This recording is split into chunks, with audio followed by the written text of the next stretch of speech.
문재인 씨는 지난 6월 30일에 유럽연합의 유명희 통상교섭본부장, 그를 이제 다음 WTO 사무총장에 앉히고 싶어서 그에 대한 지지를 부탁했다 하는 것을 알고 있습니다. 벌써 이제 이런 것을 한 지가 한참 되었죠. 그런데 7월 28일에 국내 모든 언론이 또 이와 비슷한 그런 뉴스를 보도했습니다. 바로 이런 것입니다. 문재인 씨가 7월 28일 오후 뉴질랜드 총리와 전화 통화를 하고 유명희 후보, 그의 WTO 사무총장 거기에 대해서 지지를 요청했다. 이제 이런 뉴스가 나온 것이죠. 그래서 국민들은 또 그랬나 보다 하고 그냥 지나쳐가는 그런 뉴스가 되었습니다.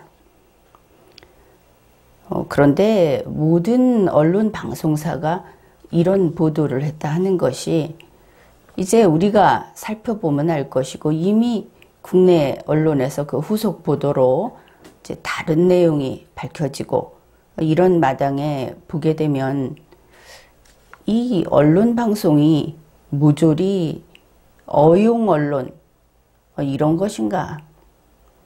아니면은 청와대가 언론 통제를 한 것인가?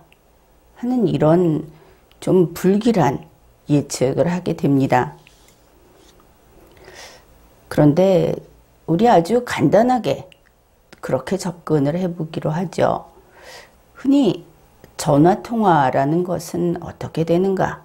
이제 그런 이야기를 하자는 것입니다. 가령 누가 어떤 일을 부탁하기 위해서 다른 사람을 만난다 하면은 부탁할 것이 있는 사람이 찾아가겠죠. 만일 누가 전화로 어떤 것을 요청한다 이러면은 역시 부탁할 것, 또 요청할 것이 있든지 하고 싶은 말이 있는 사람이 전화 요청을 할 겁니다. 이제 먼저 이러한 기본적인 사항을 우리가 염두에 두고 이번 뉴스를 분석하기로 하죠.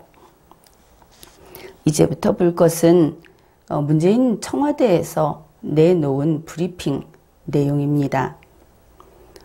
먼저 브리핑에서는 이런 이야기를 합니다. 문재인 대통령은 제신다 아던 뉴질랜드 총리의 요청으로 7월 28일 오후 4시 30분부터 30분간 전화 통화를 했다. 그러면은 문재인 씨가 전화를 요청하지 않았다. 이것은 분명하죠. 그러면 이상하다. 분명히 지지를 부탁할 사람은 문재인 씨인데 전화를 요청한 사람은 뉴질랜드 총리다. 그렇죠. 이렇게 논리상 어긋나는 이런 지점이 있으면은 그것을 놓치지 말고 딱 잡아야 하는 겁니다. 그러면 뭐 뻔한 것이죠.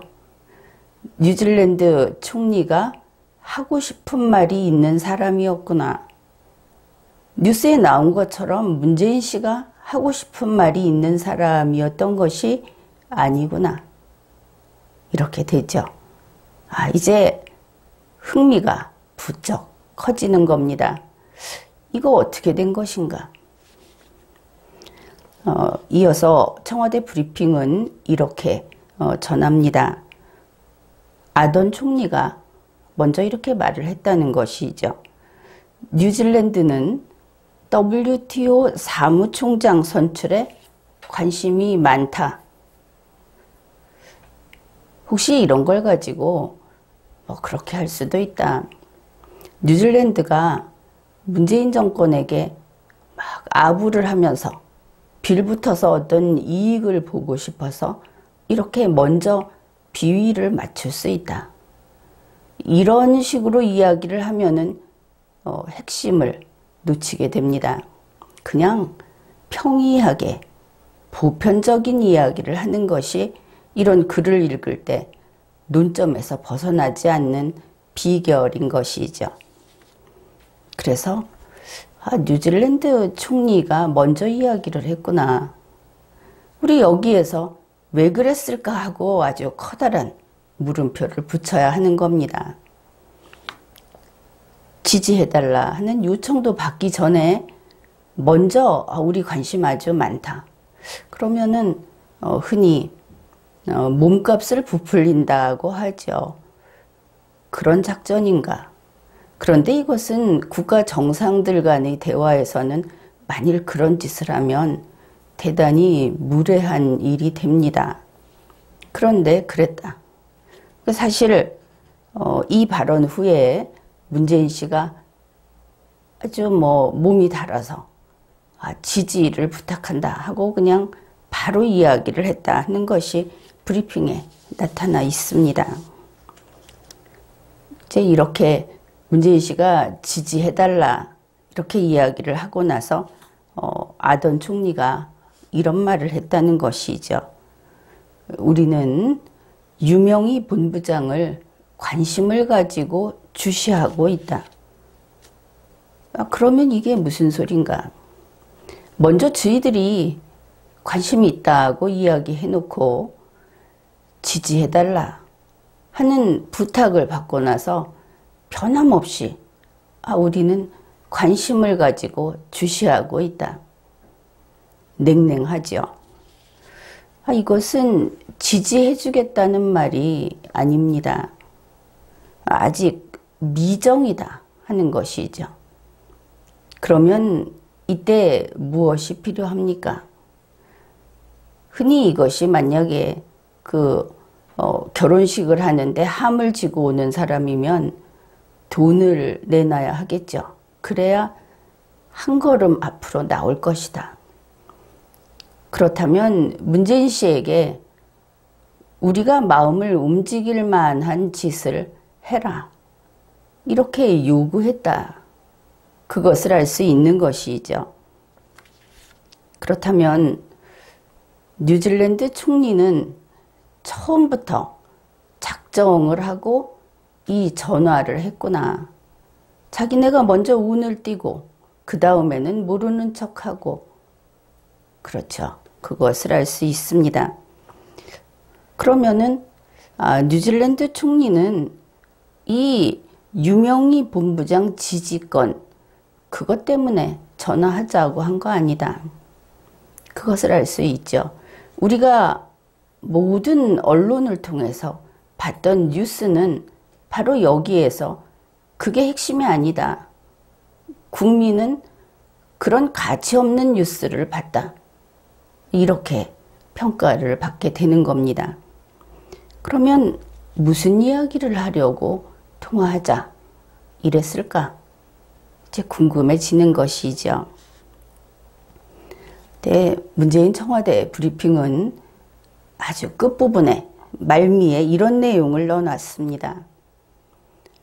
한국과 뉴질랜드 양 정상은 문재인 정부 외교관이 성추행 의혹을 받고 있다 하는 사건에 대해서도 의견을 나눴다 하는 것이죠. 그러면은 이것은 문재인 청와대로서는 그야말로 개망신인 것이죠. 얼굴을 들 수 없는 그런 일인데 이것을 브리핑에 올려놨다.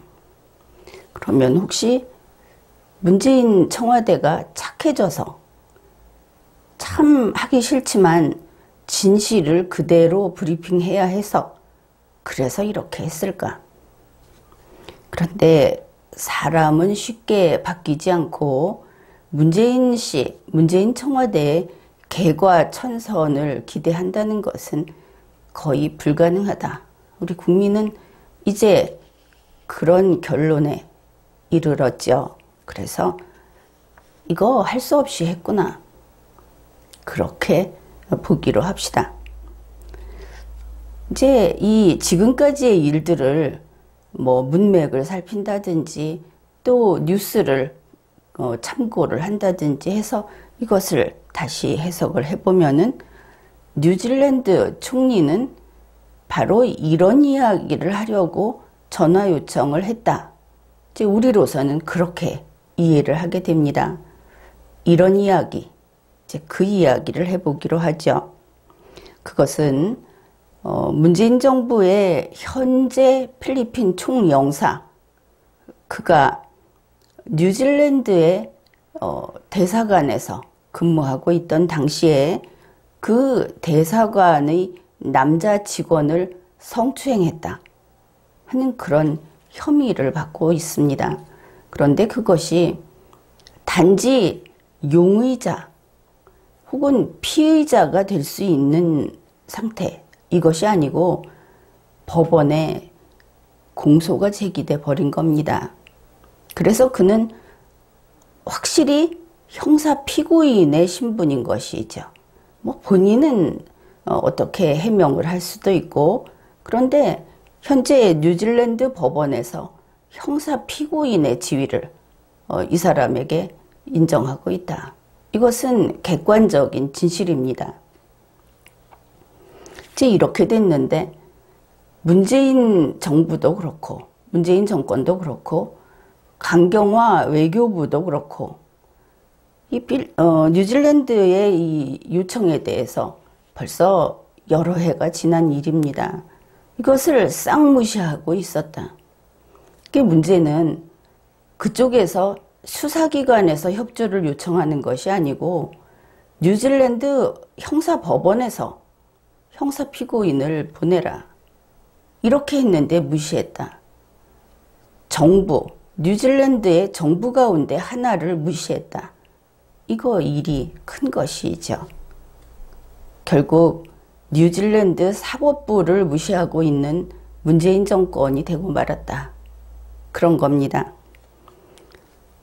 그런데 이번에 이렇게 망신을 당하는 것은 좋은 일로 시너지 효과라고 하는데 이제 나쁜 일로 돌이킬 수 없는 낙인이 찍히는 사건이 됐다. 그렇게 볼 수 있겠죠. 문재인 정권의 차기 대선 후보감이다. 이제 대선 후보감 하면은 대단한 인물들 아닙니까? 그들 중에 사실 반듯한 인간을 여태까지 본 적이 없다. 국민들은 이렇게 생각을 합니다. 뭐 충남도지사 안희정 씨, 또 부산광역시장 오거돈 씨, 서울특별시장 박원순 씨, 이들의 공통점이 뭡니까? 이들은 성범죄 혐의로 뉴스에 이름을 올린 사람들이죠. 또 그 이외에도 많죠. 정치하겠다고 나선 사람들이 다 뭐 형사 피고인 자격이 있다든지 한두 가지가 아닙니다. 그런데 이제 문재인 씨는 성추행 피고인에 대한 대화를, 그것을 다른 나라와의 그 정상 통화에서 했다. 이런 망신을 당했다. 이제 그런 것입니다. 이번 이 뉴질랜드 사건은 영자 신문이라든지 이런 데서는 그 당사자의 얼굴 사진 아주 크게 나와 있고 실명 공개된 지 옛날입니다. 그런데 대한민국 언론 방송에서는 지금도 얼굴 사진 지우고 실명 숨기고 이렇게 뉴스를 보내고 있습니다. 심지어 현직 필리핀 총영사라는 것도 숨기고 있습니다. 이것은 일반적인 피고인 보호 이런 차원이 될 수 없는 겁니다. 공무원이 국익을 해야 하는, 그것도 성추행 혐의로 형사 피고인이 돼 있다 하면은 얼굴 그냥 내보내야 합니다. 실명과 현직 밝혀야 합니다.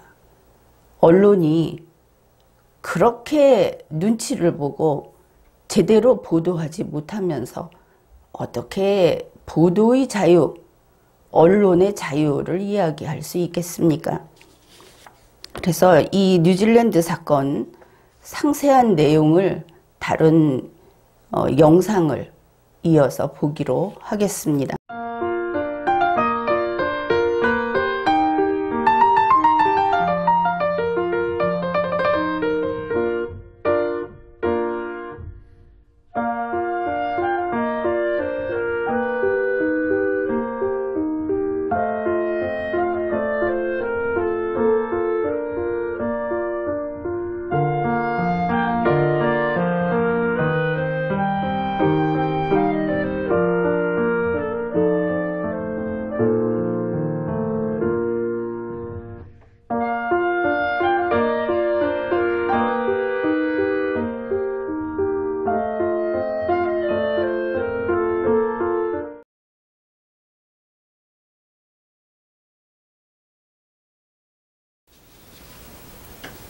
우리 한국 외교관이 성범죄 혐의로 체포영장을 발부받았다.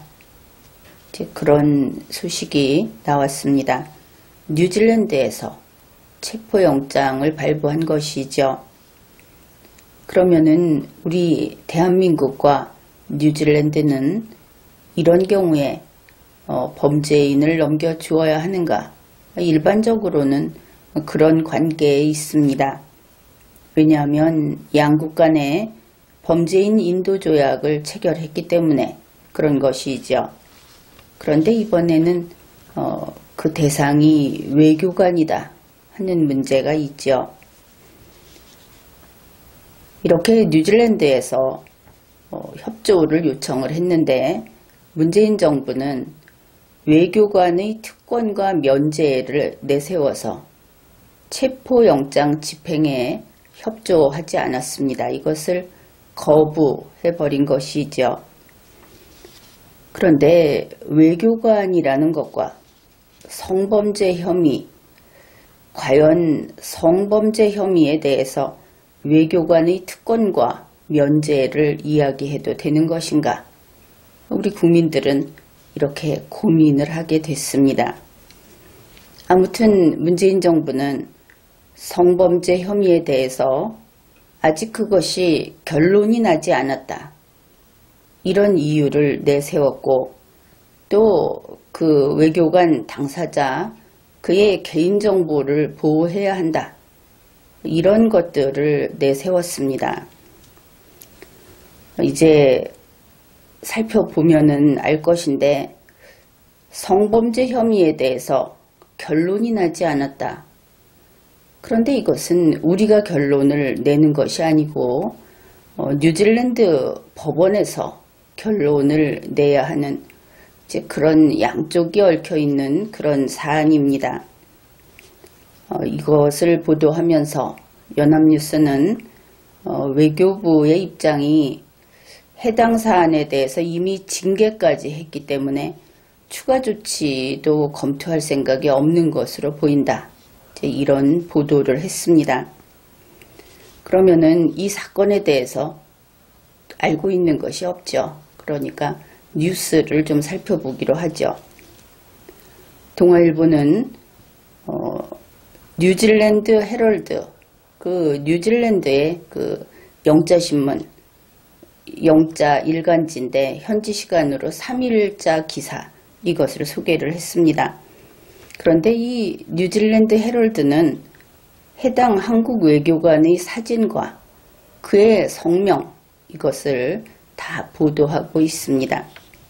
우리나라에서는 이것을 숨기고 있죠. 그 영자 일간지에서 이런 내용이 있다는 것입니다. 뉴질랜드의 웰링턴 지방법원에서 그 지방법원 관계자가 직접 말을 했다. 이렇게 하면서 이제 보도한 내용이 2월 28일 한국 외교관에게 체포영장을 발부했다. 그런데 어떤 혐의로 했는가? 이제 이 한국 외교관이 뉴질랜드의 그 웰링턴 한국 대사관에서 참사관으로 근무를 했는데 그때가 2017년 연말이었고 그 당시에 바로 그 한국 대사관에 있는 직원, 그 직원을 상대로 3차례 성범죄를 저질렀다 하는 혐의다. 이 성범죄는 indecent assault라고 합니다. 이것이 동아일보가 보도한 그런 내용이고 또 연합뉴스도 동일한 뉴질랜드 헤럴드의 그 같은 날짜 기사를 소개합니다. 연합뉴스에서 소개한 내용은 이런 것입니다. 바로 이 한국 외교관, 그 사람은 2017년 연말에 뉴질랜드 한국 대사관, 거기에 참사관이었다. 이것을 알 수 있죠. 그는 뉴질랜드 한국 대사관의 자체 조사를 받았다는 겁니다. 거기에서 자기에게 제기된 이 성범죄 의혹을 부인했다.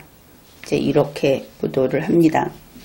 그리고 그러면은 이 사람이 어떻게 현재 어디에 있고 또 어떤 일이 있었는가 거기에 대해서 이렇게 보도를 합니다. 이 문제가 제기된 후에, 그러니까 이제 성범죄 의혹, 혐의, 이것이 제기된 후에 2018년에 뉴질랜드를 떠나서 다른 나라의 총영사가 됐다.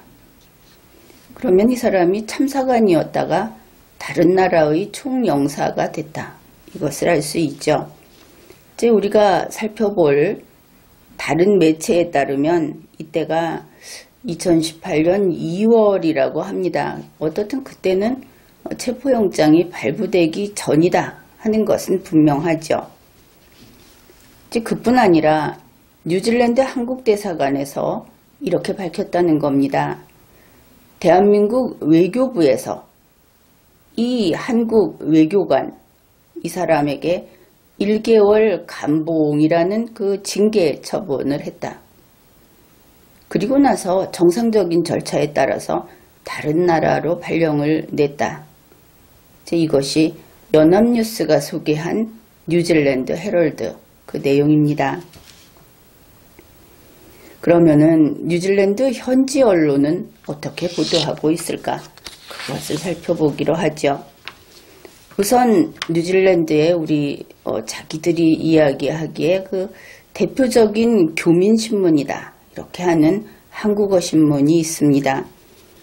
뉴질랜드 타임즈라고 하는 한국어 신문이 현지 시간으로 4월 3일 이런 뉴스를 낸 것이죠. 그 내용은 외교관 김모 씨가, 그러니까 이 문제의 인물이 김 씨다. 그것을 알 수 있죠. 외교관 김모 씨가 뉴질랜드 한국 대사관에서 근무할 당시에 대사관 직원에게 성폭행을 한 혐의로 기소가 됐다.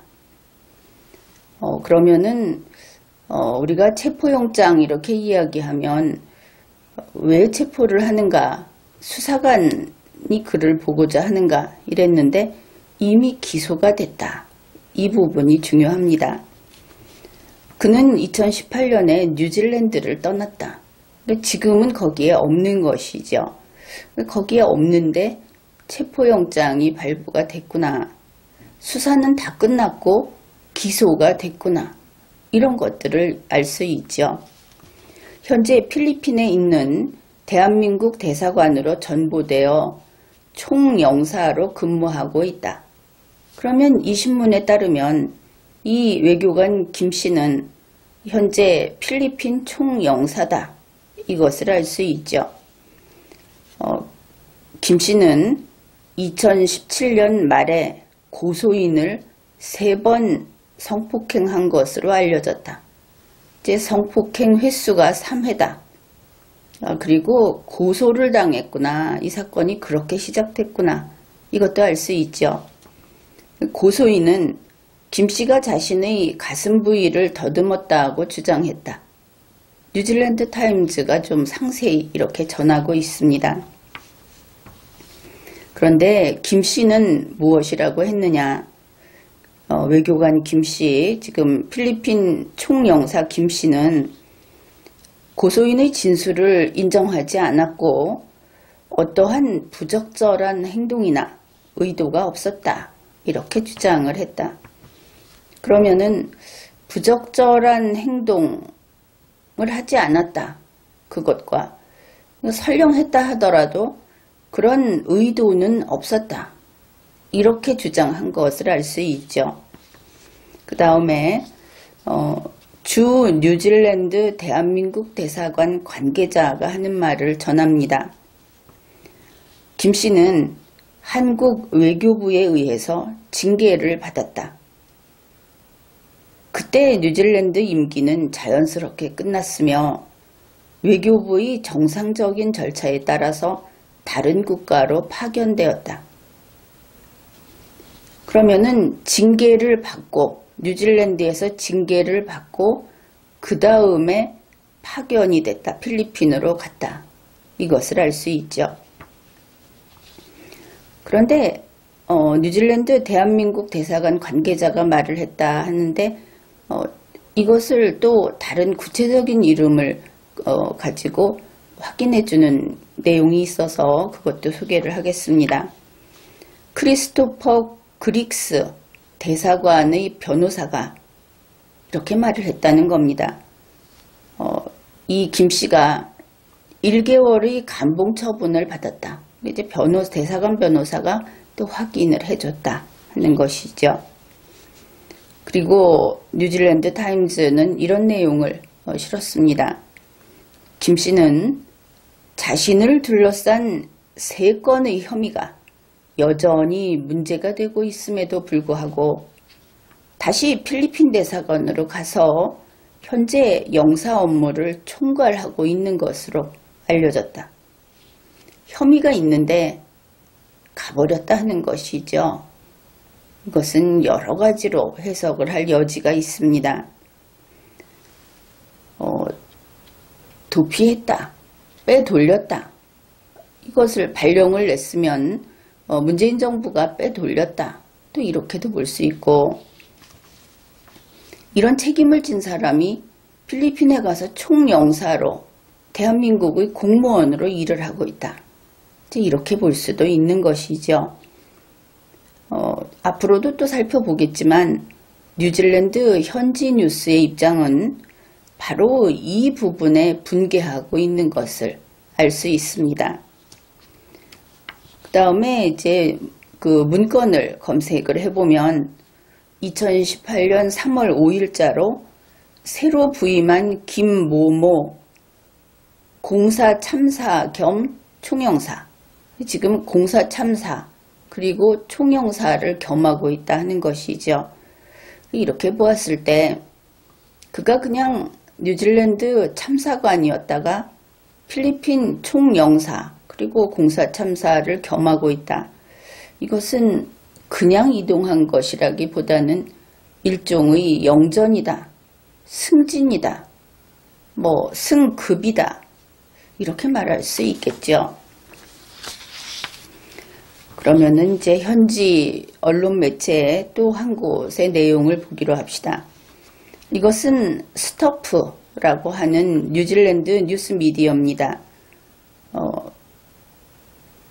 역시 영자로 발간을 하는 그런 것이고 그 현지 시간으로 4월 3일자 뉴스입니다. 여기에서도 이 김 씨의 실명 그리고 사진 이것을 모두 싣고 이 기사를 내놨습니다. 여기에서 이렇게 말을 합니다. 뉴질랜드에서 성폭행 혐의로 기소될 인물이 다른 나라에서 여전히 외교관 노릇을 하고 있다. 그 해석하기 나름인데 뉴질랜드 입장에서는 상당히 불쾌해하고 있다. 그것을 느낄 수 있죠. 그러면서 뉴질랜드의 웰링턴 지방법원 판사가 2월 말에 영자로 이렇습니다. HK 김, 그 성을 뒤에다 쓰죠. 그에게 체포영장을 발부했다. 이 스토프에서 원문을 한 문장을 소개를 하겠습니다. 거기에 이런 내용이 나옵니다. He was due to face a judge alone trial. 그래서 이 김 씨는 재판을 받아야 한다 하는 것이죠. 이제 그 재판의 이유를 살펴보기로 합시다. 이 재판하는 트라이얼 뒤에 for가 나옵니다. 이유를 나타내는 것이죠. Three charges. 세 가지 혐의 이렇게 되죠. 세 가지 혐의로 재판을 받아야 하는구나. 그러면은 어떤 혐의인가? 그래서 혐의가 of indecent assault, 성폭행 혐의다. 그러면 세 가지 성폭행 혐의다. 이렇게 되죠. 그런데 그 뒷부분이 이렇습니다. on, 누구에 대한 거냐 하면 a man, a 그 다음에 man, a man입니다. 그러면은 man에 대한 성폭행 혐의다. 그런데 이것이 우리나라에서 지금 문제가 되는 무슨 미성년자 이것은 아닌 것을 알 수 있는 게 그 뒤에 over the age of 18 그래서 18세 이상의 이렇게 붙어 있습니다.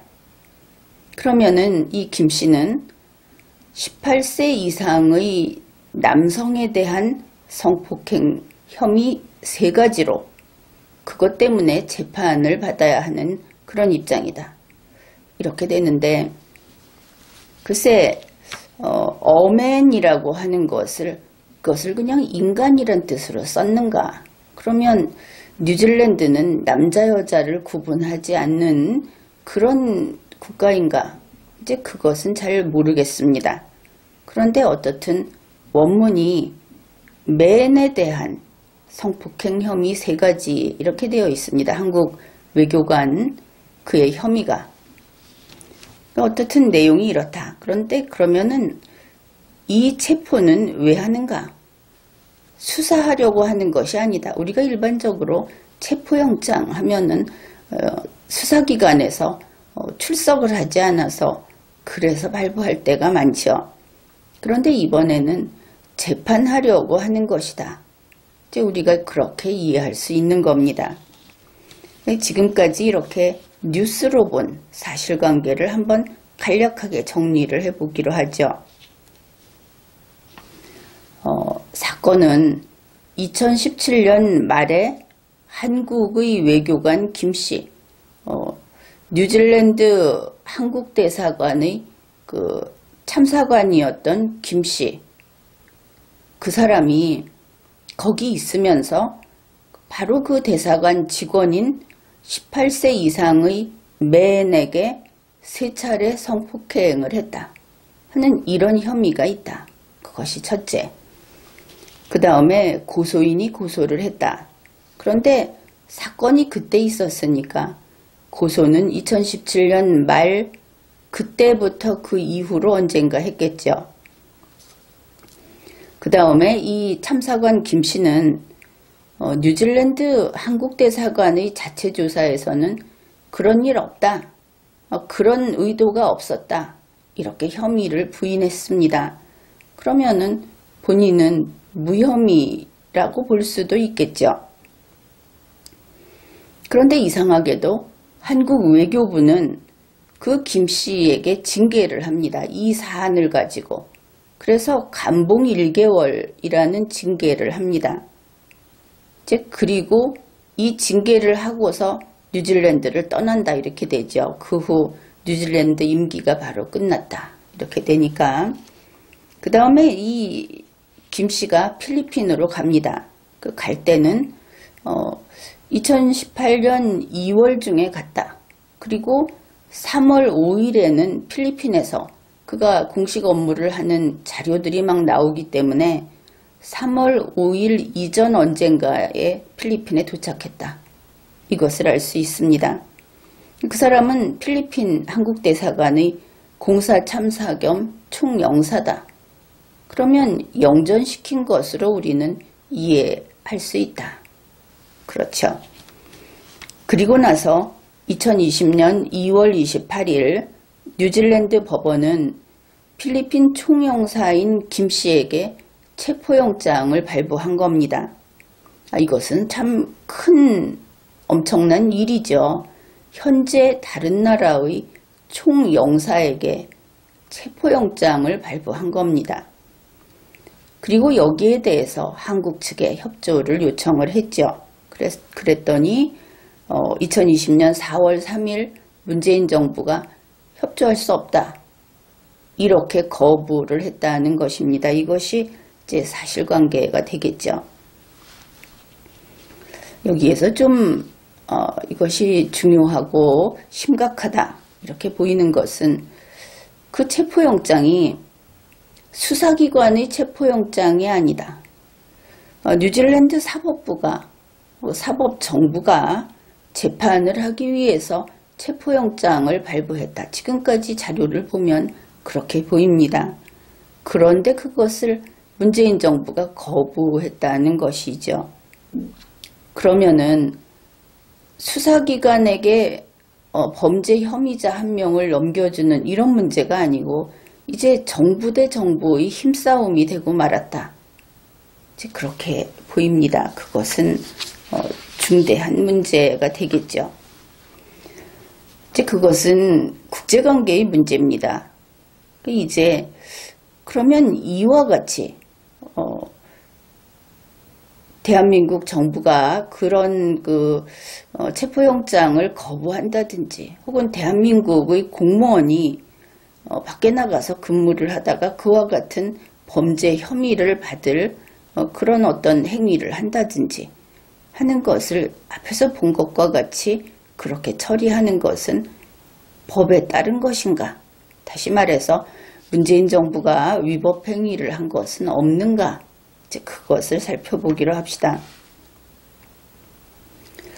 문재인 정부의 강경화 외교부 장관이 현재 필리핀 총영사인 김 씨에게 징계를 했죠. 감봉 1개월 징계를 했습니다. 그러면 이제 이 감봉이라는 것이 아무렇게나 할 수 있는 것이 아니죠. 반드시 법적 근거가 있어야 하는 겁니다. 국가공무원법 제79조에서 공무원에 대한 징계의 종류를 규정하고 있습니다. 징계의 종류는 이제 가장 무거운 데서부터 가벼운 데까지 이런 순서가 됩니다.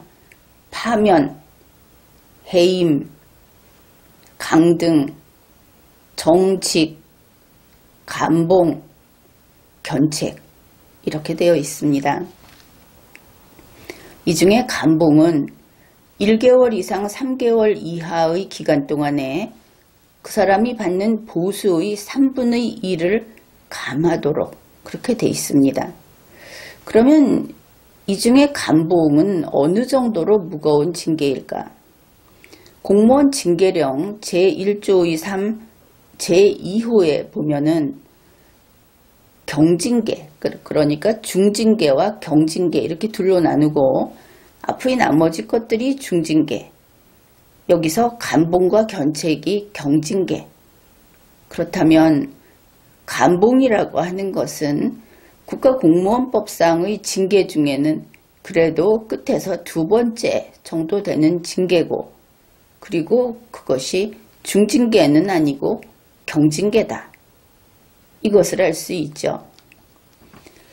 그런데 감봉 1개월이 문제가 아니고 공무원은 이렇게 법을 위반한다든지 혹은 징계를 받는다든지 하게 되면 공무원으로서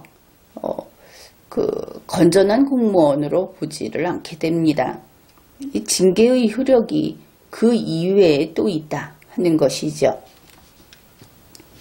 국가공무원법 제80조 징계의 효력, 여기에서 제6항은 이렇게 규정을 합니다. 공무원으로서 징계 처분을 받은 자에 대해서는 그 처분을 받은 날 또는 그 집행이 끝난 날부터 대통령령 등으로 정하는 기간 동안, 그 일정 기간 동안 승진, 임용 또는 승급할 수 없다.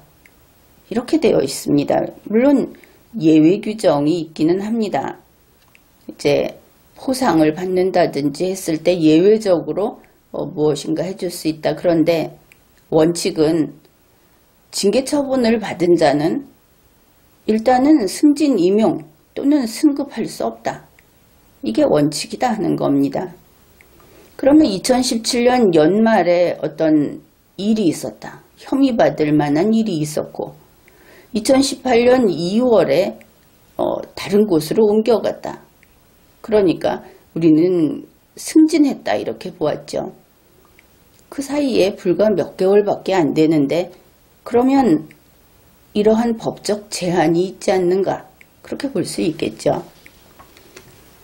그래서 여기에 대해서 문재인 정부는 법적 근거가 있다. 국가공무원법 제80조 제6항을 위반하지 않았다 하는 것을 입증할 그런 책임이 있는 겁니다.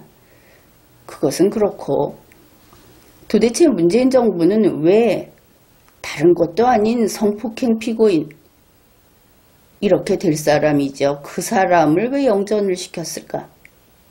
그것이 궁금합니다. 아무튼 강경화 외교부 장관은 필리핀 총영사 김 씨를 징계했죠. 외교부에서 직접 했다 이렇게 하니까 그러면 외무공무원법 제28조에서 징계를 규정을 합니다. 그러니까 이제 다음 사유에 해당이 되면은 외교부 장관은 징계 의결을 요구할 수 있다. 요새는 뭐든지 무슨 위원회에서 의결을 하고 이렇게 하죠. 징계위원회에서 이제 이 일을 하게 됩니다. 요구를 하게 되면. 그래서 여기 보면은 국가공무원법 그리고 국가공무원법에 따른 명령 이런 것을 위반했을 때 직무상 의무를 위반하거나 직무를 게을리했을 때 그리고 직무의 내외를 불문하고 외무공무원으로서의 품위나 위신을 손상시키는 행위를 했을 때 이제 이럴 때 징계한다. 이렇게 되어 있습니다. 징계할 수 있다. 그런데 우리는 그 내용은 모릅니다. 어떻든 징계 사유가 있었다. 그러니 징계했다. 이렇게 봐야 하겠죠. 징계했다고 하니까. 그리고 징계를 했다면 징계위원회를 소집한다든지 하는 절차를 밟았을 것이다. 법에 규정이 돼 있으니까. 이제 이것은 당연한 추론입니다. 그런데 여기에 외교부 장관이 해야 할 일이 또 있습니다. 외교부 장관은 제외공무원 복무규정 제13조에 따라서 이와 같은 징계를 할 이런 징계 대상인 그리고 징계를 받은 이런 사람에 대해서는 소환을 한다든지 또는 그 밖의 적절한 조치를 취해야 한다 이렇게 규정이 되어 있습니다. 그러면 징계하고 소환 또는 적절한 조치 그것과 실제로 강경화 외교부 장관이 필리핀 총영사 김 씨에게 사실은 그 영전을 해버린 이 두 가지는 완전히 배치된다. 그것을 알 수 있죠. 정반대다. 이 사람이 원래 뉴질랜드 참사관으로서 무슨 일을 했느냐 하면은 정무 분야를 맡았고 교민 행사 등 동포 관련 업무를 담당하던 그런 참사관입니다. 이 사람을 필리핀 공사 참사 겸 총영사로 발령을 한 것입니다. 그러면 이것은 소환해야 할 대상인데 승진도 할 수 없는 대상인데 그런데 크게 승진을 시켜버렸다. 이렇게 봐도 되겠죠. 이 왜 절차와 법령을 위반해서 이렇게 처리를 했는가? 점점 의문이 커지는 것이죠. 게다가 이 김 씨는 징계를 받지 않았습니까? 뉴질랜드 한국 대사관이 이번 성폭행 혐의와 관련해서 징계했다. 뉴질랜드 한국대사관의 변호사가 이번 성폭행 혐의와 관련해서 징계했다. 연합뉴스, 우리 외교부는 이번 성폭행 혐의와 관련해서 징계했기 때문에 추가로 뭔가를 제재를 하지 않을 것으로 보인다. 이렇게들 이야기를 하고 있습니다. 그렇다면 문재인 정부 강경화 외교부 장관이 뉴질랜드 법원의 그 체포영장을 거부하면서 내세웠던 이유 가운데 이 김 씨의 성폭행 혐의가 불분명하다 이렇게 말한 것, 그 다음에 김 씨를 필리핀으로 발령한 것이 정상적인 발령이었다 이렇게 한 이 주장 모두가 사실로 보기 어렵다 그렇게 판단을 합니다. 필리핀 총영사 김 씨가 18세 이상 맨에 대한 성폭행 3회의 혐의, 여기에 대해서 강경화 외교부 장관이 그를 이 사건과 관련해서 징계했죠. 이렇게 스스로 징계를 해놓고 필리핀 법원이, 뉴질랜드 법원이 체포영장을 집행하는 데 협력해달라 하니까 이 면책 특권이 있다. 이 김 씨의 사생활을 보호해야 한다. 이렇게 주장하면 되겠는가? 이제 이런 경우에 강경화 외교부 장관이나 여성 장관들이 종종 주장하는 성인지 감수성이 열등하다. 이런 평가가 가능하겠죠. 또 이번에 일 처리한 것을 보면 강경화 외교부 장관은 공무수행 능력이 없다 이렇게 볼 수 있고, 또 이번과 같은 일이 발생했다 하는 것은 문재인 정부의 시스템이 무너졌다 이렇게 평가할 수 있는 겁니다. 공무수행 능력이 없는 강경화 장관, 거기에 대해서 그렇다면 그는 직무인지 감수성이 열등하다 이런 표현을 쓰는 것도 가능하다 그렇게 봅니다. 강경화 외교부 장관은 김 씨를 징계했습니다. 징계 사유가 있으니까 징계했겠죠. 게다가 이러한 징계는 법령에 따른 것이기 때문에 절차 진행이 복잡합니다. 시끄러운 일인 것이죠. 그래서 몰랐다고 할 수는 없는 겁니다. 그런데 이런 거를 다 넘어서 이번에 덮어버리는 그 일을 도맡아 했죠. 그러면 어떻게 되는가? 이것은 당연히 외교 문제로 비화가 될 겁니다. 그런데 이것을 몰랐다 하고 잡아뗄 수 있겠는가? 그래서 강경화 외교부 장관이 공무수행 능력이 없다 이렇게 이야기를 했던 것이고, 만일 그럴 수도 있지만 나는 모르겠다 이렇게 내버려 뒀다면 공무원의 대표적인 범죄, 직무유기 이렇게 되겠죠. 문재인 정부는 무슨 일이든지 더 나쁘게 만드는데 재주가 있다 그렇게 이야기를 했는데, 이번 일도 그렇습니다. 그냥 법대로 절차대로 그렇게 제대로 했으면 그냥 개인 범죄 되고 말았겠죠. 개인의 문제가 될 겁니다. 재판에 가서 유죄 판결을 받지 않는다든지 하면 다행이고, 유죄 판결을 받으면 개인의 범죄고 이렇게 됐을 텐데, 그런데 정부가 나서서 이렇게 만들었다. 문재인 정부의 그 시스템이 망가져서 이렇게 됐을 수도 있고 그렇기는 한데, 왜 하필이면 문재인 씨의 외교부가 나서서 그것도 성범죄 혐의를, 다른 것도 아니고 그것도 지금 나오기를 맨이라고 해서 그게 남자라고 그러면은 또 이게 얼마나 큰 망신입니까? 아무튼 그런 혐의를 가지고 다른 나라 사법부에서 체포영장 가지고 온 효력을 그걸 부정하는 그 짓을 했는가? 이제 볼수록 딱한 것이죠. 이게 문재인 정부의 무능, 그리고 지금과 같은 그 마이페이스, 되지도 않는 마이페이스, 그것으로 인해서 우리 대한민국이라는 국가가 이 무능한 삼류 집단 때문에 무슨 그 성폭행 그거 방어해주는 거기까지 끌려 들어간 겁니다. 이제는 국가 간의 문제로 되고 만 것이죠. 강경화 외교부 장관은 이러한 성범죄 혐의를 받고 있는 공무원, 그 공무원에게 외교관의 면책특권을 내세우고 또 이와 같은 일을 하는 것은 국가보호가 되겠죠. 국가보호라는 것을 가지고 그를 방어하고 나섰다. 그래서 이런 일이 생기고 말았다 하는 것입니다. 여러 가지로 물론 결론이 나봐야 알 수 있죠. 개인의 사생활 보호 그것도 중요합니다. 그런데 이 사람이 개인입니까?